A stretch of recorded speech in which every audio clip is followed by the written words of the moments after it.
Hi, good morning everyone. Let's get started with the next training topic, which is on user master record in security. So basically, what is a user master record? So whenever we connect to an SAP system, there is a profile, there is a buffer which is created, and that buffer should have the information about what are the objects and the T code that I should have access to. So that is called the user master record for that particular user. And for accessing any transaction, the user's buffer should have that particular T code. So let's go to a particular user and let's see his user master record.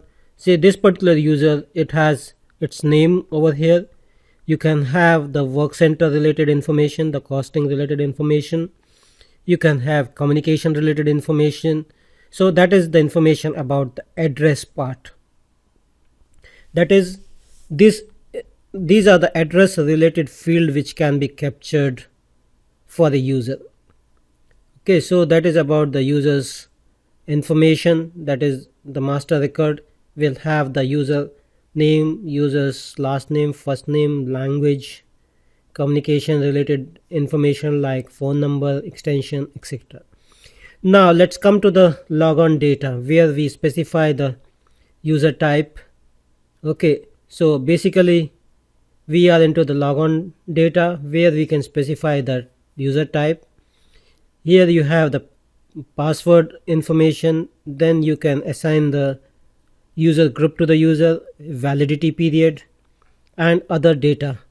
So basically this is what you can do for a particular user's logon data. Let's go to the next tab, which is about the profiles. Okay, profiles. Okay, now we get into the roles tab. So in roles tab you can assign the roles to the user. So whenever user is logging into the system, and the user buffer will be containing that he has access to these roles and these profiles. So that is very important because whenever user logs in, he has the buffer, the user buffer. So that user buffer should contain the information about what T codes and profiles and objects, the activities that the user should have access to. So that is what pretty much is configured in this particular screen. So that is why the user master record is very important, because it contains all the information right from the login information, the address, the details, the communication details, the type of user, the groups to which it belongs, the validity period, the roles and the profiles which users are assigned to, the groups users are member of, and the personalization information, and lastly the license data. Okay, so that is pretty much is that's what the user master record contains. So we should make sure that we have this information complete and populated. Okay, now let's see the next slide. Let's get to the theoretical aspect of it. Here you can see the address, basically the personal data, communication data, company address. Next is the logon data that we saw as user group, user type, validity period. Next thing is the default, that is the menu, the logon language, the printer. Then parameter, that is default values for parameter IDs. Roles, assignment of profiles. Profiles is assignment of user group, groups, global user manager, and personalization is assignment of personalization. So a user can only log on to an SAP system if a user master record with corresponding password exists.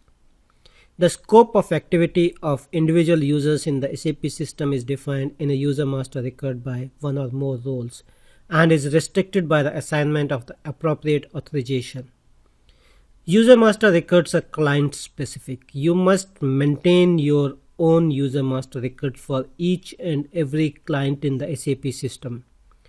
The following authorization objects are required to create and maintain user master record. The first thing is s_user_grp. Basically this is for the authorization to create or maintain a user master record and to assign it to a user group. Next thing is s_user_pro. Basically this is for the This is the authorization for the authorization profiles that you assign to users. S underscore user underscore auth. Basically, this is for the authorization to create and maintain authorization. Then we have S underscore user underscore AGR. Basically, this is to protect roles. With this authorization object, you specify which roles can be edited and which activities like display, change, create, etc. are intended for the role. Okay, so by choosing system, basically using SU03 transaction, SU3 transactions, the user can maintain their own master data. Basically, they can maintain their own address related information.